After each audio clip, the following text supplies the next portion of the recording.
Now we are going to be recording this first off, but first off I'd like to welcome you to joining Bequeathed on this webinar this morning.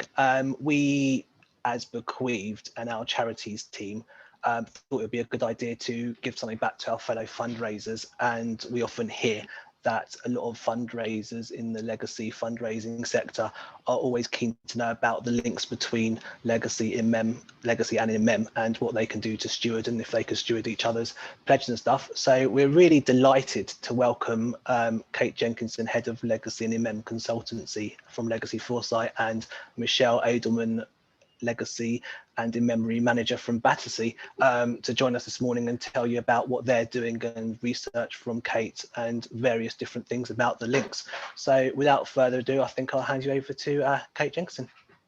Thank you, David. Good morning, everybody. I hope you're all well and trying to keep warm this morning.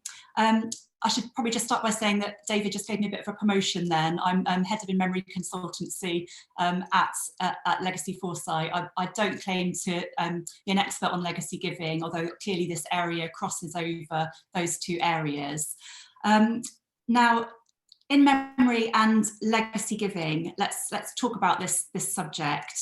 I was talking about this webinar with my colleague Meg last week, and I found myself saying, if I only had £1 for every time I'd heard somebody say, you know, in memory and legacy giving, they're clearly two such very, very different things. Why is it that they're so often kind of forced together in the same conversation? And people say, don't they, that legacy giving is all about hope and optimism and trying to sort of imagine a brighter future, which the donor has the power to influence.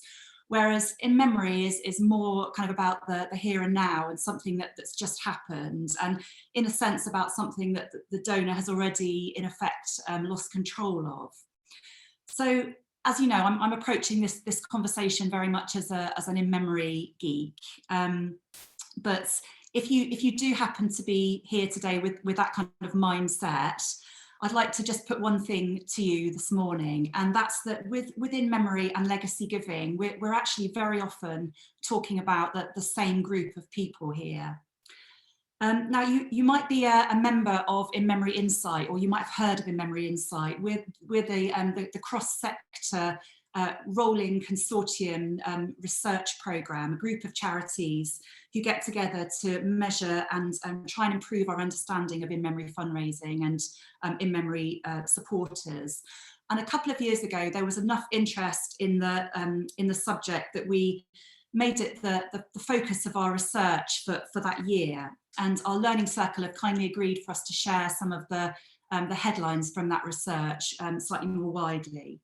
So the research that we did, it was really quite extensive. And the first thing that we were really struck by was by the sheer scale of in-memory motivated legacy giving. So we ran 2 online surveys of legacy and in-memory giving patterns, and that covered a total of about 4,000 adults. And we found from these that 2 out of 5 legacy pledges said they had at least one gift in their will that was in memory of someone. And we looked in a bit more detail at those in-memory legacies, and we found that three quarters of them were actually made to health charities, and that was double the percentage for all legacies. And we also found that they were much more likely to be pecuniary than all legacies together. That's possibly because these donors were also more likely to have children.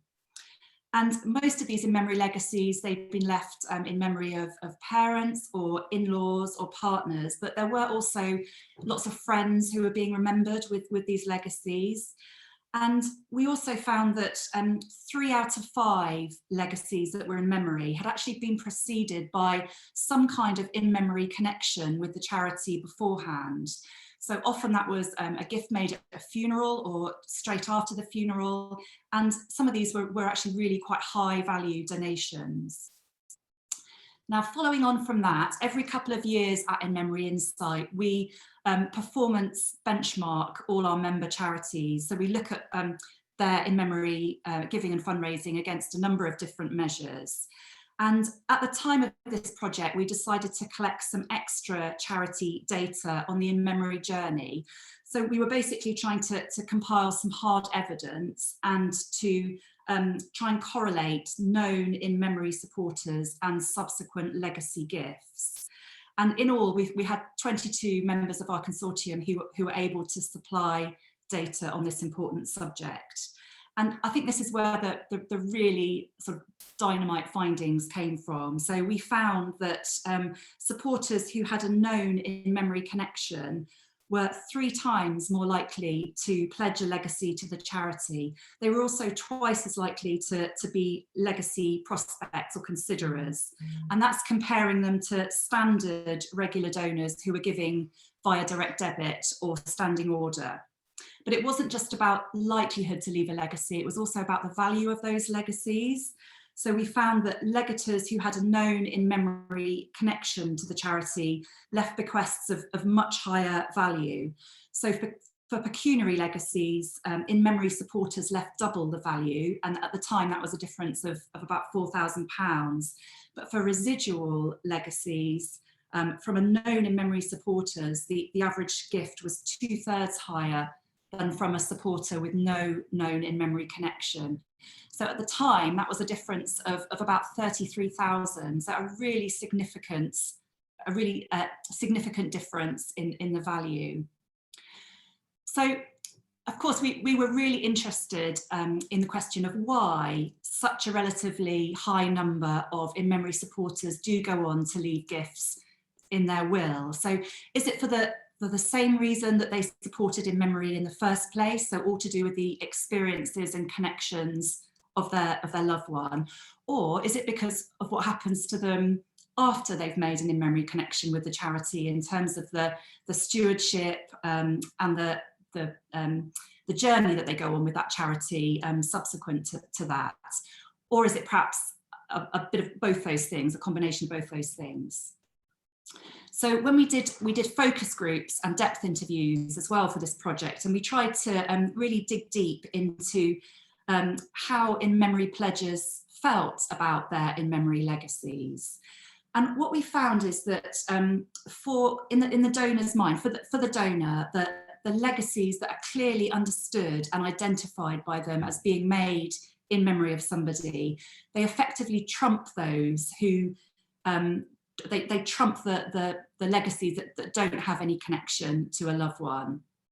And we also found that what often happens is that legacies of this kind, they might well be joined by other gifts in the donor's will over time, and that might also mean that they get diluted in value, but they're very unlikely to be removed, barring a major misdemeanor on the charity's part.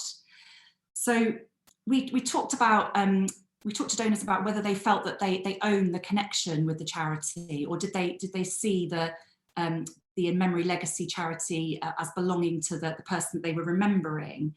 And interestingly, I think we found that most in-memory pledgers don't consider the legacy charity to be theirs, inverted commas. They don't think of themselves owning the relationship, although of course in practical terms they do. And there can be exceptions to this, particularly when the next of kin develops a really close bond with the charity before their loved one dies. So that might explain that high number of in-memory legacies that go to health charities and hospices. So in-memory pledgers, in fact, they tend to see their in-memory legacy as being something for the whole family, or even for the community of people that are affected. So that's particularly the case where there are a number of individuals in a family who've been perhaps affected by cancer, and the legator might also be thinking of other people within the cancer community. So our finding was that all in-memory legacies in a will are inherently strong, but they come to be strengthened even more when their meaning comes to envelop more than one particular individual, or also, as I've said, in those cases where the donor feels that they've started to take on ownership of the charity relationship. So I think in-memory legacies, in that sense, they are quite distinct because they appear to sort of have one foot in the past and one foot in the future. And that reflects the, if you like, the multi-dimensional needs of a bereaved audience. But we also know that people's perceptions of the past and of the present definitely do change over time. And that affects their feelings towards their loved ones. And it also affects feelings towards the causes and the charities that they favour. So we found that there was a real degree of fluidity around these in-memory legacies because, the balance of the past and the future alters over time. And as you know well, the will itself is an organic document that's subject to change. So we do think this leaves charities with a real stewardship challenge, because if you're going to retain the value of these in-memory legacies, both their literal value and their symbolic value, they really have to stay front of mind in the pledger's mind and be kept really fresh and still compelling. So it is a challenge, I think. Now, we've been thinking about what charities can do to build on the connections between in-memory and legacy giving. And when we got the insight from this project, that the first thing we thought was, well, the one thing that charities could be doing is talking to in-memory prospects about a gift in their will as something that they can do in memory of somebody, as an in-memory opportunity. But for whatever reason, I think a lot of charities still aren't doing this. I'd be really interested to know from you if there's any reasons why it doesn't appear to be happening very often. So if you look at a typical in-memory landing page on a charity's website, the charity will be talking about, for instance, always funeral collections and tribute funds, perhaps dedication products and events, but not so much about gifts in your will as an opportunity. We've also suggested that you could mention remembrance in your legacy collateral on the basis that connecting the idea of a loved one with a legacy could strengthen that proposition. And linked to this, we've got a hypothesis from our research that some people leave an in-memory legacy as a way of sort of passing forward their thanks and recognising their loved one's connections to the charity in circumstances where they benefited from the loved one's will, but the charity perhaps didn't benefit. Now, some of the charities we work with are taking a longer term view, and they're making legacy cultivation the end game of their in-memory stewardship. So an in-memory donor might be put onto a bespoke in-memory journey for a year or so, and then they might be migrated onto a legacy nurture journey. And with in-memory stewardship, we always come back to this, what we think is our most important finding, which is the one thing that unites all in-memory donors is they really don't want the charity to forget their why, which is their reason for connecting in the first place, and that's the person that they've lost. That's the one thing that they really want. But clearly in-memory donors are quite a mixed bag, and a large proportion of them, they may just have donated once at a funeral or given a one-off donation. They may not have any particular interest in the charity, so they're less likely to be legacy prospects for your charity. But we do know that there are others who become really highly engaged, and they can be catalytic fundraisers. They can travel with you for years and years on a journey. They can connect in all sorts of different ways, including non-financial ways, and they can build up a really high lifetime value. And I'm thinking particularly of tribute fund holders and tribute fund family leads here.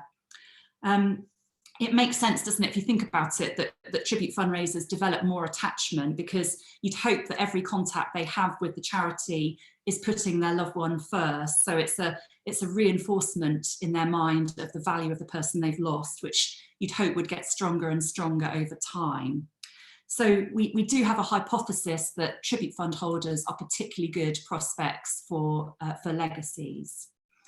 And we've been interested for some time in this idea of a legacy being a kind of exit strategy for a tribute fund, because we know that tribute fund holders find it almost impossible to imagine closing down their tribute fund, because that would represent somehow closing the door on their loved one's memory. But at the same time, there is a sort of natural life of a tribute fund, after which, you know, the donor's circumstances might change, or they'll move on to other things, or they'll perhaps just think, you know, enough. So an in-memory gift in a will could be a great way of ensuring that that person is always in effect supporting the charity, but without the day-to-day commitment of fundraising that a tribute fund might entail.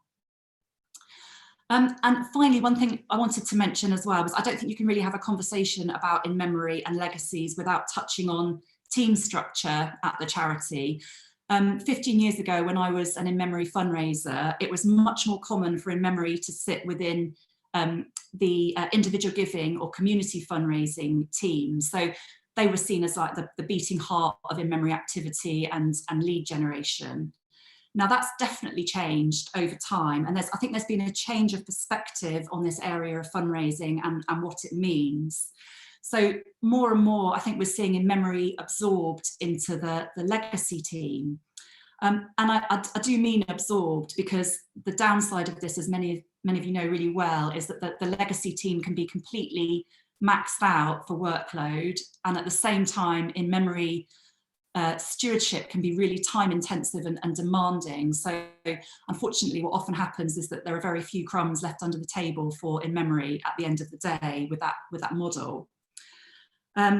Now that's far from an ideal situation anyway, but it clearly becomes a lot more serious if you're reframing in-memory fundraising as activity that's laying the foundations for your legacy giving.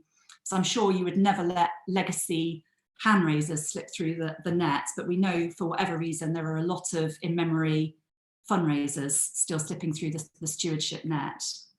And it's, you know, it's obviously it's very easy for me to sit here and suggest that you should treat all your in-memory donors as legacy prospects, but I do think this is where some kind of culture of triaging of in-memory supporters could be really valuable, where you're using tactics to try and assess donor potential at the earliest possible stage and apply stewardship and effort accordingly by focusing on your best prospects. So this could involve things that are as simple as developing in-memory products on channels that really encourage you to encourage your donors to tell you stories about themselves and their loved ones, as we know that in-memory donors love to do.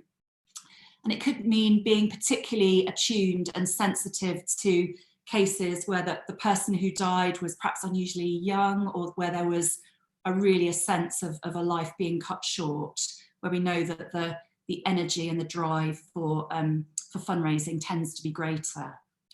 And it's also about identifying donors that show real aptitude or enthusiasm for fundraising, perhaps early on in the process.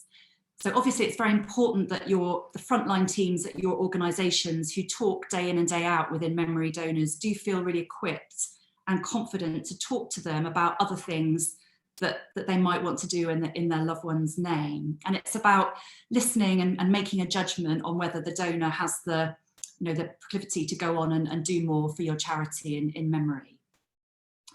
And I've mentioned tribute funds. I do think this offer is particularly relevant here. At the risk of sounding like Donald Trump, I do think tribute funds are a beautiful thing. They're a vehicle for ongoing fundraising that can keep the donor engaged in a way that brings them many personal benefits as well as benefits to the charity. So perhaps in an ideal world, you would be approaching the stewardship of your best in memory prospects on more of a par with your known pledges and your known legacy prospects. So that's my cue now to hand you over to Michelle Edelman, who's going to talk to you about the very interesting approach that she and her team are taking at Battersea. Thanks, Kate. Hopefully everybody can hear me properly. So I'm Michelle Edelman. I'm Legacy and In Memory Fundraising Manager at Battersea, Dogs and Cats Home. And I've been at Battersea for 4 years. And there are 4 of us in the team, and I'll come on to talk about team structure a little bit later on, which Kate has just touched on. We do sit within individual giving, and in memory, income accounts for a small percentage of the total fundraised income at Battersea, totalling around £329,000 in 2020. So I must point out now, a little bit of a disclaimer, our In Memory programme and our Legacy programme are quite new, and they are still in development. So everything I'm talking about today is in its infancy, but hopefully some interesting things to take away that link back to the research that's been done by In Memory Foresight. So I'm going to talk mostly about stewardship. So our stewardship programme and activities aim to make In Memory supporters feel valued, special and appreciated, which is of course the aim of legacy stewardship as well. But very often legacy stewardship can take more of the bespoke, personalised route, and some In Memory stewardship can fall into the category of kind of mass communications, or maybe due to resource, it doesn't get the personalisation that it could benefit from. So I'm going to talk today about some of the things we've been doing at Battersea in terms of In Memory stewardship, and why we think our approach could start more In Memory donors on a potential legacy journey. I say could because we don't really know the outcome yet. So as with many of you, my team looks after both In Memory and Legacy, and our approach, linking back to what Kate's just been talking about, our approach increasingly and simply is to treat In Memory donors in much the same way as legacy supporters, and I'll be giving some examples of how we're doing this. So why are we taking this approach? Well, mostly because at Battersea, we place value on good all-round supporter care from all supporters, no matter what classification they fall into. Strong relationships ultimately result in long-term giving, which could lead to a legacy. And we know that we've got a lot of legacies in the past few years that have come from our warm files, so from cash donors, regular givers. So it stands to reason that In Memory supporters, if they are kind of stewarded and treated well, and we build up strong relationships with them, of course they would consider leaving a gift in their will. So we are members of Legacy Foresight and In Memory Foresight, and the research has really guided us on our approach because, as I mentioned at the beginning, we are really young in our In Memory and Legacy journey at Battersea, quite late starters. So we don't have a lot of data to look back on, particularly legator data that links back to In Memory donors. I think, to my knowledge, there's probably only a couple of legators whose first gift was an In Memory gift. That's something, at least, to kind of support our theory. But we strongly believe in the theory that Kate's just talked about, that In Memory donors are good legacy prospects. So it's really just worth investing in building relationships with those supporters. But as I said, we don't have a huge volume of data to kind of to support that, which is why the research was actually so helpful in guiding our approach. And it's worth saying as well that supporters probably don't realise that they have been categorised under 2 different labels of legacy and In Memory. So this can work to our advantage in terms of maximising resource, both human resource within our teams and budgetary resource as well. And Kate talked about that fluidity of donors. You don't have to start as a donor and an In Memory donor and stay an In Memory donor kind of on that In Memory journey the whole time. There is fluidity within your journey. You can go on to a legacy path. So the first thing I wanted to kind of give an example of how that's kind of applicable in our team is a really simple thing, but it's our name, our supporter-facing team name and job titles. So we don't refer to ourselves externally to supporters as Michelle Edelman, Legacy and In Memory fundraising manager. I'm actually Special Gifts Manager, and our team is referred to as the Special Gifts team. So on correspondence, it'll be signed off either from the special gifts team or special gifts manager or officer, and the contact details are special gifts at Battersea. So they're not kind of being categorised into two different camps almost. And this overarching title acknowledges the special nature of both legacy and in-memory gifts.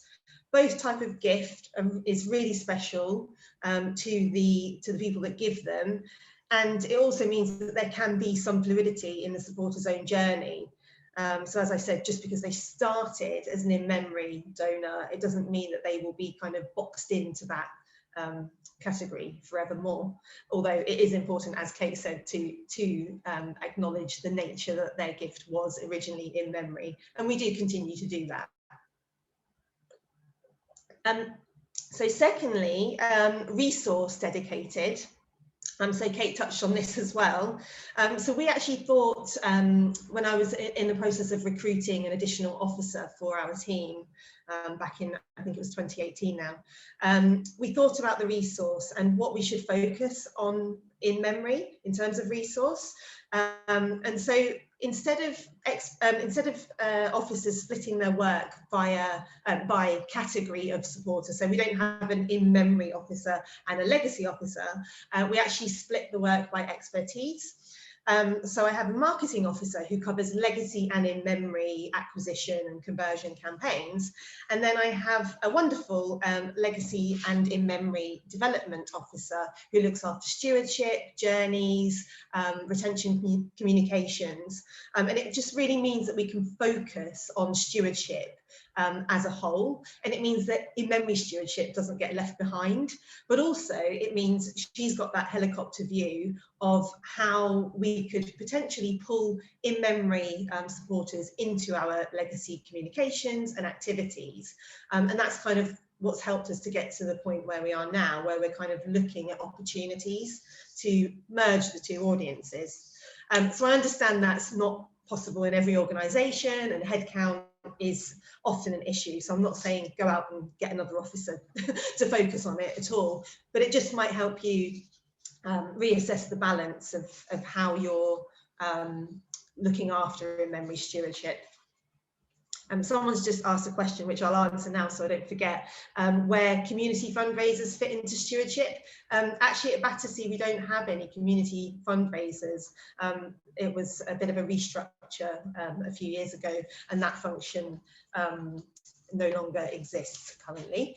So we don't have that opportunity, unfortunately, to talk to people in the community about legacy and in memory. Hopefully that will change in the future, but we shall see. So as I mentioned at the beginning, a lot of what we do for in-memory stewardship mirrors what we already do for legacy. And going back to what I said right at the start, we really only started legacy and in-memory fundraising in around 2016, so it's really super new. But legacy was definitely the guinea pig. But we thought once we tested things on the legacy audience and saw that it worked well, we felt confident to roll it out to the in-memory audience. So I'm just going to give some actual tangible examples now of what we've been up to. So David, would you be able to share the first slide, please? A little Chris Whitty moment there. So we began sending an annual Christmas card mailing to legacy supporters. Very simple, you can see the version from 2019 there on the left. Very simple, no ask. But we started doing this for legacy supporters in 2017. It got a great reception. We received cards back, we received donations. It was lovely, as you'd expect. And then we thought, based on what we'd heard from Legacy Foresight about the links between legacy and in memory, we thought, well, why not add in memory supporters into this mailing? So in 2019, we did that. And due to the economies of scale, the cost of actually adding these people into the mailing, it only increased marginally. So we thought, why not do it? And it's been really positively received. We haven't had any complaints. Who would complain about a Christmas card? But what it does mean is that we can pull people out in the same way that we extract legacy people and handwrite cards to people who we've got really nice relationships with. So people who might have given over a certain value, or who we've just had personal contact with over the phone or email, or people who've been giving for a long time in memory. And it just means we can add in that personalisation. So that's our annual Christmas card mailing. And then on the right hand side, you'll see a picture from one of our legacy events. We do tours at Battersea. So as a matter of course, we invite legacy supporters in for a tour.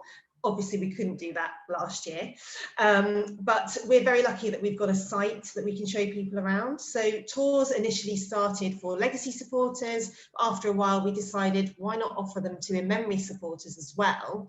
And it's an opportunity for them to come and meet myself or my team.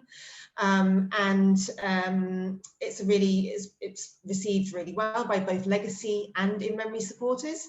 But in terms of being able to kind of start to seed legacy messaging, if we're in a one-on-one situation with an in-memory supporter giving a tour, it may be that we can bring up legacy in conversation.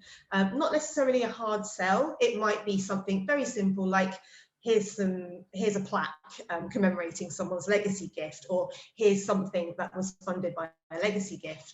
So it's just an opportunity. Obviously, one-on-one, you would be able to decipher if that was appropriate or not. It may not be.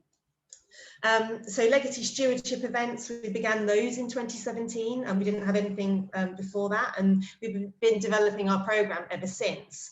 But we are now increasingly inviting in-memory supporters along to these events as well, because the take-up is not a huge volume of people, so we can afford to test inviting a few in-memory people along and know safely that our numbers won't be kind of overrun. So we are hoping to pick that up again when we can be back on site, hopefully soon. But also we did a Christmas Carol concert drinks reception where we invited both legacy and in-memory supporters. And it may be things like just the opening speech where someone, be myself or the head of legacy administration, is welcoming everyone.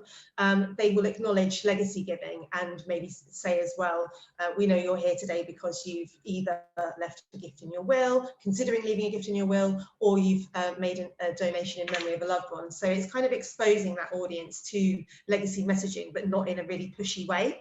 And of course, at legacy events as well, we have legacy literature out and legacy display boards as well. So it's not kind of ramming it down people's throats. And actually, the purpose of our legacy stewardship events is to celebrate people's giving.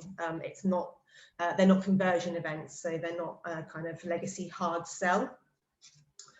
And of course, in 2020, we had to move our events online. So we ran a series of webinars. And again, they weren't focused on legacy conversion. They were very informational and kind of talking about the different things that Battersea has been doing during lockdown. And because of the software, we were able to invite legacy supporters alongside in-memory supporters. Next slide, please, David. So on the left-hand side, your legacy living, that's our annual conversion mailing. Not conversion mailing, retention mailing. The retention mailing goes to legacy supporters, and it's been going for a number of years now. It goes a cover letter and then an accompanying leaflet, which shows impact, infographics, some case studies, and it's, you know, to thank people for their support, for their legacy support. And this, in 2020, we decided to add an in-memory segment into this legacy mailing. So we had a different variant cover letter, but inside the actual leaflet, there was a free wills offer. So again, seeding that message to in-memory people, and same as with our Christmas card mailing, because we were only, the economies of scale, we were adding in, you know, a few thousand people, the cost of the actual mailing, it didn't kind of tip the balance and make it too expensive to send out. And we got really nice feedback from that as well. So that's that mailing. And then on the right hand side you can see something that's actually in development at the moment, which is a leaflet that we are intending to include in our in memory stewardship journey. So 3 months after initial in memory gift, they receive another follow-up letter and a leaflet kind of saying thank you, case studies, here's how your donation has helped. And we have decided to include a kind of other ways to remember. So here are some other ways you can help Battersea in memory of your loved one. And within this, we've included a gift in your will. So I've just pulled out the segment there so you can see a gift in your will to Battersea in memory of a loved one is a really special and poignant way to remember them and help Battersea continue to be there for every dog and cat. So it's just seeding that message along the way. And Kate referenced earlier that not many charities are doing this, and actually guilty, hold my hand up, we haven't even, I don't think we've got it on our website, so there's still more that we can do, but these are just kind of the beginnings, the inroads that we're making, and it's all a bit of a test, it's all brand new to us, but it's an approach where we can just seed that legacy messaging along the way to in memory supporters where appropriate, and apply techniques of legacy stewardship to in memory donors. We're blessed, we have the resource to do it, and we have the expertise to do it as well. And we also have support from our senior staff who have actually seen the in memory foresight research and kind of really luckily grasped onto it and said, yeah, there's something in this, crack on, you know, develop your in memory journeys with a view to hopefully these people one day becoming legators. So to summarise our approach, we're simply including, where possible, in memory supporters in our legacy stewardship activities, in the hope that a good experience of Battersea and my team will lead to a long-term relationship with us, which could ultimately lead to a legacy. And that's not to say that we don't do other in memory stuff. So I just want to point out, it's not us being really lazy and just chucking in memory people into legacy stuff that we're doing. We do have other things for in memory, tribute funds, and you know, bespoke journeys for tribute funds and all sorts of stuff, but I won't go into that today. So that's everything from me. Thank you for listening. That's brilliant, Michelle. Thank you very much. What I think we'll do is have a few questions coming in on the chat, and I think we'll probably best to work backwards because Michelle's obviously just spoken. So I'll just go through. First off, Michelle, there was a comment from Jill Jolly. Hi, Jill, by the way, which says, Battersea have a good video clip on the website from in mem supporters saying why they chose to do this, and she absolutely loves it. So I just thought I'd put that one in there. But then we've got a question from Susan. Do you mix the two groups together or keep them separately? I presume that question is in relation to events. I think so, yeah. I think it came through when you were talking about the events, yeah. Yeah, so at events we would have everyone together, yes, we would have everybody together. I'm just thinking, for example, our Christmas Carol concert, which is the last physical event that we did at the end of 2019. We had a drinks reception at the beginning of the Carol concert, and then everyone went through to the church for the actual concert. And we had in memory people and legacy people all together. And again, that's where that special gifts banner came into its own, because it wasn't you're here because you're a legacy person, you're here because you're in memory. It was you're here because you're a special supporter to us, and that it kind of just applying that title and that banner of our supporters, it makes it a lot easier to kind of to smush them together, to use a technical term. Excellent. We've also got another question from Leslie, which is, would you include the donors to a tribute fund as well as the tribute fundraisers themselves? And do you need permissions GDPR to do this? So up until now, I think we've only included the actual page owners, so the people who hold the tribute fund. The tribute funds for Battersea are really new. We only launched them midway through 2019. So I think we need to look at the data a bit. I'm not sure, to be honest, is the answer. I'm not sure what we're going to do with those people yet. Obviously, anyone we could engage with, we would, but obviously with events and things like that, where we've got like a maximum capacity, we probably focus our attention on the actual tribute fund holders first. Excellent. And there's a question from Emma relating back to the Christmas cards, and she says, in the Christmas card, do you mention that they are a pledger or of their support in memory of someone? No, so we, again, that's where that special gifts comes into its own. So we kind of just say thank you so much for your support, and then we put special gifts team, and hopefully they will recognise us from like previous correspondence that they've had. It does have all of our names in it, so with our titles, so special gifts manager, special gifts officer, assistant, etc. So, but no, we don't do that. There was a compliment as well from Claire saying special gifts is lovely in the job titles there. We've also got from Rachel. Rachel's interested to know if supporters donate in memory of beloved pets, is that counted as IM income at Battersea? Yes, it is. So we actually have two different tribute fund platforms. We've got pet tribute funds and then human tribute funds.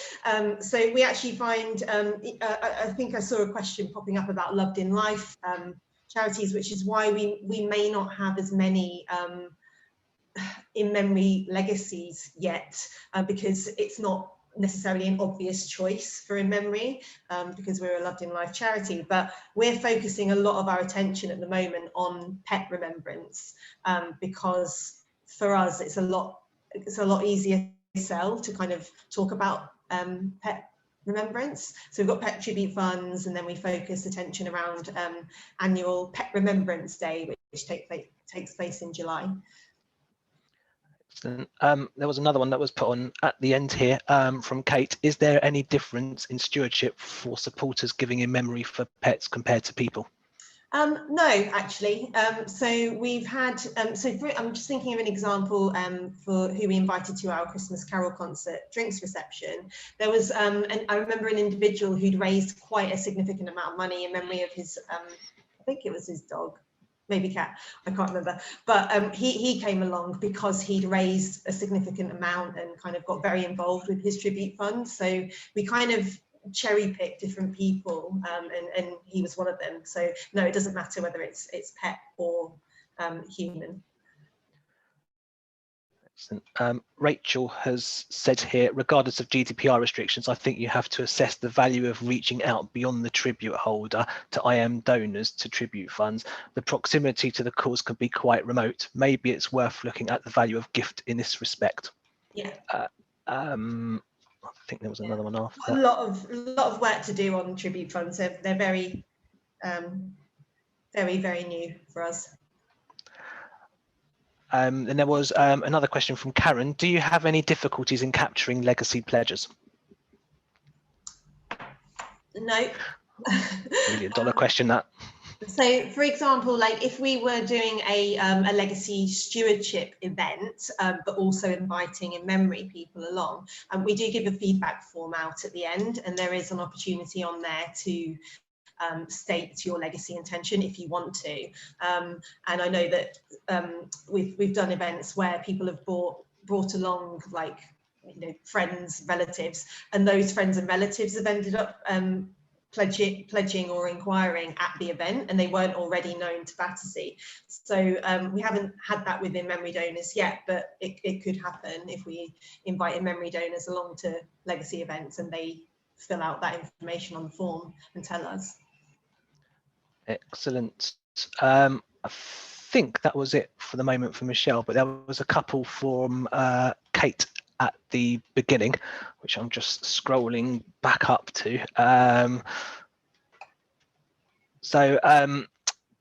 Terry asked Kate, do we know what the stats are for loved in life charities as opposed to health charities? So I'll take this as other differences between Loved in Life charities and health charities when it comes to sort of approach to in memory legacies? Is that sort of maybe what you were getting at? Just to say that in our research, we found that with if you are a Loved in Life charity, the research suggested that you know, in memory legacies are less likely to be coming to you en masse straight after somebody is bereaved. So we've suggested that your energies might be better spent creating a stewardship journey, which is primarily for next of kin in memory donors, and where there are lots of opportunities to sort of create and sustain powerful connections. So that should boost the engagement of all your in memory supporters, and then, you know, there will be some among them that will go on to leave a gift in their will. We certainly do. I think somebody asked a question as well about whether, you know, there are examples of Loved in Life charities with very strong in memory propositions, and there certainly are. And you could look at, for example, RNLI, who have a lovely in memory proposition, which is all about heroes and about, you know, how if you support in memory, you support the RNLI in memory, you're a hero and your loved one is a hero. WWF is another really nice example where, with their tribute fund scheme, they're making it about you know, protecting the planet and the things that are really important to them as an organisation, as well as to your loved one. So I think those are really nice examples of Loved in Life charities doing this really well. Brilliant. Caroline asked, is there any information or research on IMO giving and education, i.e. universities and the HE sector? Yeah, I think Meg put a comment on this. She did, yeah. We don't have information about this sector as yet. I mean, it's a very interesting area, and you know, I would hope that we would be able to start, you know, looking at that sector in the future. But as yet, we haven't yet looked at the differences in that sector to other charity sectors. Cool. There's a sort of a general question, possibly for both of you, here actually from Megan, which says, when is an appropriate time to signpost legacies to someone who has given in memory in a time frame? So my view on that is that that's the value of sort of ambient messaging and drip feeding, and that it will be so different for everybody. So there is value in getting those messages out, you know, having them there in the background as early as possible in that person's journey. They don't have to respond to them. They likely might not at a particular point, but as long as they're there and they're aware of it as an opportunity, you know, they can always ignore it if it's not for them. I don't know what you think, Michelle, if you'd... I'm nodding enthusiastically. Yeah, I agree. That's why we've sort of taken our approach of kind of just seeding the message rather than really pushing it too hard, because you don't want to jeopardize that in memory relationship by kind of coming across too grabby. Yeah, like that's why we thought if we offer all the different ways that people could give in memory, you're not singling legacy out, and you're saying you could do a challenge event, you could do a sponsorship in memory, a regular gift. So giving them as many options as they could possibly do, really, but making sure that legacy is in there frequently. Cool. We had a question from Vanessa saying they're planning on sending a legacy ask to IMEM supporters. They feel the need to personalise our letter with name or loved one and relationship. Do you agree it is vital to include this information? I think if you can supply that information, I think the more you can personalise any types of in-memory communications, the better. This was really brought home to me recently. I'm working with a charity at the moment, and they said that they've actually had feedback from supporters saying, you didn't mention the name of my loved one in the letter. So if supporters feel strongly enough to actually get back to the charity and say that, then I think that says it all, really, doesn't it? If you have that information, why not use it? Brilliant. Jen asked as well, what if you are a small charity with no legacy fundraiser? They only have 3 community fundraisers and their CEO is currently picking up TNFS.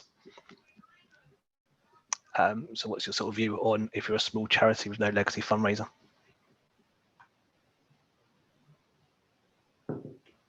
I suppose my question would be, how is legacy messaging currently being put out, or is it being marketed at all? Without knowing that, I don't know, to be honest. Yeah, a very, very privileged position to have a team that can focus on it.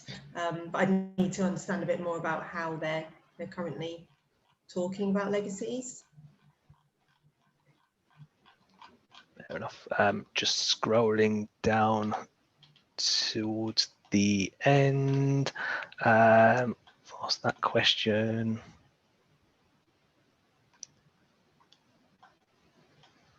I think some of these have been asked and answered already. Yeah, no, that's brilliant. I could see we're sort of getting towards the end now. Basically, thank you very much to Michelle and Kate for their time this morning, and thank you very much for everyone attending. We could share afterwards Michelle and Kate's details. I'm sure I have no problem with that if you wanted any more help from them. And similarly, if you wanted to find out anything more about Bequeathed and how we can help you with your legacy and in memory fundraising, please do get in touch with myself or my colleagues, Emma or Lex, and we'll be delighted to help you. But on that note, thank you very much for attending this morning. We will be circulating around the presentation, the recording. So as I say, any other questions, please do get in touch, and we hope to see you soon.